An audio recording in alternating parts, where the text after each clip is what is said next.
Olá, tudo bem com vocês? Sejam muito bem-vindos ao nosso curso de Direito Constitucional voltado para as carreiras policiais.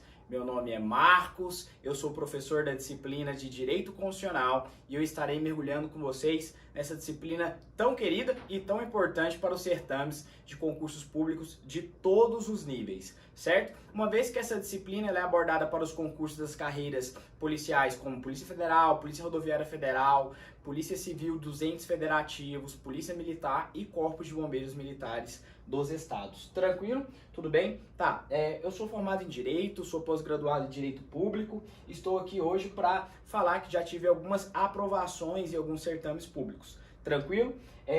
Antes de você estar vendo essa aula e perguntando, nossa professor, eu não consigo enxergar o que está escrito aí juntamente na tela da televisão, eu quero falar para vocês que terá um material disponibilizado para que vocês possam fazer o acompanhamento da aula e assim nós prosseguirmos juntos no conhecimento, tudo bem? Tá, algumas orientações importantes que eu preciso passar para vocês referente à disciplina de Direito Constitucional. A primeira coisa, como que eu vou estudar direito constitucional, Marcos? Eu vou estudar doutrina, eu vou estudar a jurisprudência, eu vou estudar súmulas, eu vou estudar letra de lei, bem como o que eu faço? Primeira coisa que eu quero que você faça, está assistindo essa aula, você vai abrir lado aí uma barra do seu navegador, aí onde você está assistindo essa aula, e vai colocar no Google, site do Planalto, e digitar Constituição Federal. Nós iremos encontrar a Constituição Federal e eu, ainda complementando esse material, eu falo, coloque Constituição Federal de modo que ela esteja sistematizada, ou seja, que ela está organizada, tá? Se você colocar a Constituição Federal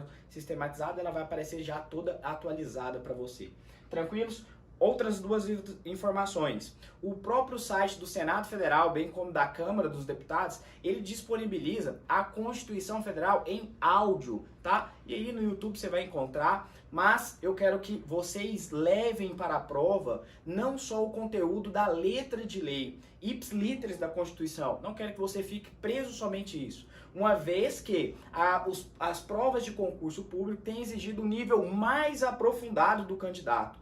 Então, peço que vocês acompanhem através de súmulas, peço que vocês acompanhem esse material também através de um site que eu estou aqui fazendo propaganda sem receber nada, mas é um site de um juiz federal de excelente qualidade, né? Que é o Dizer Direito, o Dizer do Direito. Você vai colocar lá, diariamente traz atualizações referente à jurisprudência em todo o ordenamento jurídico, tudo bem? Vamos então descobrir o que se trata, do que é essa matéria querida do direito constitucional, tá? Uma vez que você está estudando para concurso da Polícia Civil, para delegado, para promotor, para juiz, tá? Para qualquer que seja o concurso que peça noções ou blocos de direito constitucional, esse conteúdo será de extrema relevância para a sua aprovação. Eu preciso entender, de fato, o que é o direito constitucional. Eu preciso fazer um paralelo entre o que é direito constitucional e o que é constitucionalismo. E o que é a Constituição? Veja, perceba, primeiro eu preciso entender o que é a matéria que eu estou estudando. Qual é essa matéria? E é essa que nós vamos estudar, é o direito constitucional. O direito constitucional, pelas próprias palavras do professor José Afonso da Silva, e eu traduzindo, até pegando outros doutrinadores como Marcelo Novellino, eu vou trazer para vocês da minha forma mais pragmática, mais fácil de compreensão, tirando um pouco do juridiquês para os senhores. Olha, o direito constitucional, ele é o ramo do direito público. Marcos, calma aí, nós vamos por partes. É o ramo do direito público, o direito constitucional? Mas se você está afirmando que é o ramo do direito público, então quer dizer que consiste em direito privado também? Olha, o direito, ele é uno, certo? Mas para a forma que fique mais pedagógica, que você compreenda melhor, foi dividido o direito entre direito público e direito privado. Tudo bem, Marcos. E como que eu vou fazer essa acepção do que é direito público e o que é direito privado? Direito público vai tratar de relações entre Estado, na maioria das suas vezes, regendo-se pelo princípio da supremacia do interesse público sobre o particular.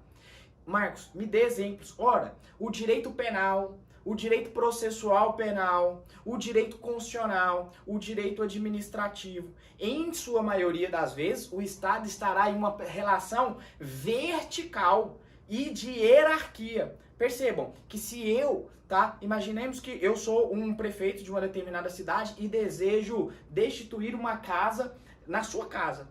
Eu posso fazer isso? Não de forma, como que eu posso dizer, arbitrária, mas de forma para beneficiar a população, eu posso fazer.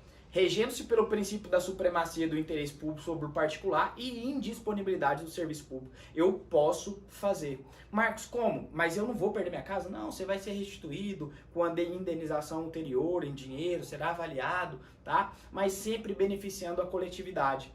Então perceba, quando falo que o direito constitucional é um ramo do direito público, é uma relação vertical, na qual o Estado se encontra em uma posição hierárquica de superioridade em relação aos particulares, a nós, certo? Agora já, uma relação horizontal. Percebam que em relação horizontal estão os dois em pé de igualdade. Eu posso utilizar como relação horizontal o direito civil.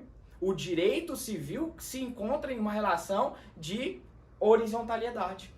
Marcos, por quê? Imagina, eu quero comprar seu carro. Eu vou fazer um contrato de compra e venda na qual eu estabelecerei quais são as normas que eu quero colocar dentro desse contrato, quais são as cláusulas. Ora, primeiro, essa cláusula aqui vai tratar sobre o valor, restituição, se houver multa, se não houver transferência. Estão os dois de pé de igualdade. Mas, Marcos, há inexistência do Estado dentro do direito horizontal? Não. O direito horizontal, o Estado, ele não fica totalmente inexistente. Ele fica como uma base de proteção. Ele estará lá para proteger os direitos dos cidadãos. Só que lembre-se que de forma igualitária. Tranquilos? Então, afirmando que, continuando o contexto do que o professor José Afonso da Silva diz, ele diz que o direito constitucional configura como direito público fundamental por referir-se diretamente à organização e o funcionamento do Estado. Então perceba que o direito constitucional ele irá estudar de forma sistêmica, de forma organizada, a própria gerência de um Estado. Quando eu estou falando de Estado, aqui eu estou falando de um Estado-nação, de um ente federativo? Não, estou falando de um Estado da máquina pública, a res pública como um todo. A articulação dos elementos primários do mesmo estabelecimento e das bases estruturais políticas. Certo? Então essa é a disciplina na qual nós iremos mergulhar aí e conhecer todas as regras do nosso ordenamento jurídico, tá? Então se vier perguntando em uma prova, olha, qual é o ramo do direito constitucional? Já marquem a alternativa e lembrem que o direito constitucional é um ramo do direito público, perfeito? Mais uma vez, eu vi algumas questões referentes à parte introdutória, perguntando em relação ao direito constitucional, e ainda vem falando assim, olha, o direito constitucional é um ramo consuetudinário.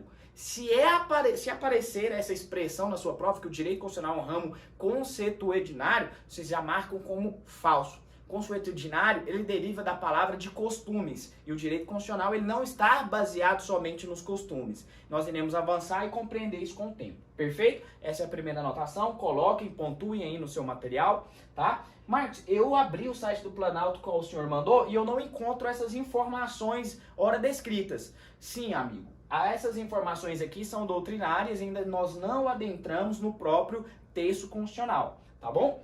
Beleza, Marcos, já sei que o direito constitucional, ele estuda normas, organiza o Estado, para que se crie um Estado tem que ter uma Constituição. Só existe Estado com uma Constituição. Não há do que se falar em Estado sem Constituição. A Constituição é a vontade popular de um povo, ou seja, é o poder constituinte originário manifestando por meio da sua vontade expressa por meio dos seus parlamentares para a criação de um Estado novo.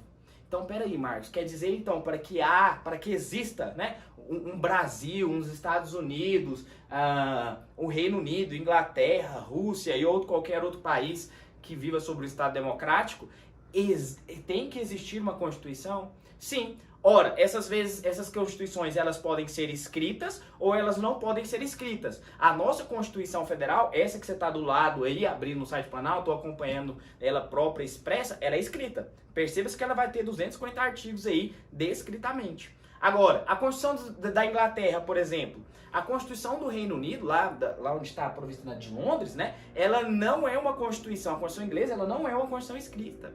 Ela é uma Constituição costumeira, baseada nos seus costumes do seu povo. Beleza? Mas olha só, Constituição é o quê? É um conjunto de normas fundamentais e supremas. Primeira característica importante que você tem que lembrar quando falar de Constituição. é uma norma suprema. Marcos, norma suprema? Quando nós estudarmos sobre controle de constitucionalidade, irei mencionar para vocês que nós temos uma pirâmide, que o nosso austríaco estudioso do direito Hans Kelsen, ele posicionou a pirâmide de Kelsen falando que a Constituição ela se encontra em uma norma de superioridade hierárquica de demais normas jurídicas. Perfeito? Então, olha, é um conjunto de normas fundamentais e supremas que podem ser escritas ou não, responsáveis pela criação, por sua estruturação e organização política jurídica de um Estado. Percebam então que esse é o contexto, esse é o que diz referente a uma Constituição. Então, Constituição, ela pode ser escrita ou não, mas ela sempre será a norma suprema na qual o Estado será se basear pelas suas relações. Perfeito? Marcos, o Brasil possui Constituição? Sim. Quantas constituições o Brasil possui hoje ao todo? Olha, o Brasil possui ao todo cerca de 26 constituições, sendo uma delas Constituição Federal e as 26 constituições estaduais, os entes federativos como Estado do Rio de Janeiro, Estado de Goiás, Estado de São Paulo, todos esses estados possuem constituições próprias, onde vai definir as suas próprias regras de organização. Então, olha só, você falou que tem 26 constituições estaduais e uma federal, não é? Sim, mas esquecemos de um ente federativo extremamente importante. Qual é esse ente federativo extremamente importante? Ora, é o Distrito Federal. O Distrito Federal, ele não tem Constituição. O Distrito Federal, ele vai ter o que nós chamamos de lei orgânica própria. É o que os 5.400 e alguns municípios do Brasil possui, né? Tem aí suas leis orgânicas próprias. Exemplo, o município de Goiânia não tem Constituição, tem sua lei orgânica própria. Tranquilos? Então, ao todo, nós temos 27 constituições, sendo 26 constituições estaduais e uma federal. Essa federal é onde nós chamamos que o poder constituinte originário ele irá derivar todas as suas normas. E pelo princípio do paralelismo ou princípio das formas, as constituições estaduais elas vão a seguir pelo princípio também da simetria normas relevantes da Constituição Federal. Tudo bem? Tranquilo? Já entendemos. O Brasil hoje completa, né? Agora, se nós olhamos qual o momento que nós estamos gravando aqui, né? Essa aula, no dia 7 de setembro, nós iremos completar o bicentenário da nossa independência do Brasil. E a nossa primeira Constituição republicana, ela foi promulgada ou outorgada? Ela foi outorgada em dia 7 de outubro de 1824. Perfeito? Então nós temos, em 2 anos após a independência do Brasil, a nossa primeira Constituição, tá? Republicana. Tranquilos? De boa até aqui? Show! Marcos, e o que é constitucionalismo? Essa palavra, essa expressão que deriva de um conceito neoconstituinte, né? É um movimento político, bem como cultural e jurídico, de limitação do poder do Estado. Então, o constitucionalismo, ele vai limitar a atuação estatal. Vocês vão perceber que, ora, o Estado dá direito, ora, o Estado dá garantia, porque há diferença entre os dois, mas ele também impõe uma própria limitação ao próprio poder estatal. Perfeito? A existência de uma Constituição em cada país, tá? Sentido amplo. Em sentido estrito, também trata de garantia de direitos, separação dos poderes, e o próprio artigo 16 da Declaração, né, dos Direitos do Homem e do Cidadão, do ano de 1789, diz lá no seu artigo 16, né, que preceitua o seguinte conceito: a sociedade em que não esteja assegurada a garantia dos direitos, nem estabelecida a separação dos poderes, não tem Constituição. Então, um Estado que não tem o princípio tripartite de separação dos poderes, executivo, legislativo e judiciário, que não prever garantias, que não dar direitos a um próprio cidadão, a um próprio Estado democrático de direito, não há do que se falar em uma Constituição, em um país democrático. Perfeitos? Essa é a parte introdutória que eu queria, antes de adentrarmos nos conceitos, para que nós possamos compreender de fato o que é Constituição, direito constitucional e constitucionalismo. Olha, eu pegaria para um tema de redação e parafrasearia em relação a esse constitucionalismo e também descreveria aí o próprio artigo 16 da Declaração dos Direitos do Homem. Tranquilos? Então, eu encerro esse primeiro bloco com vocês, da parte de conceitos, e eu te vejo na próxima aula. Um forte abraço. Até logo!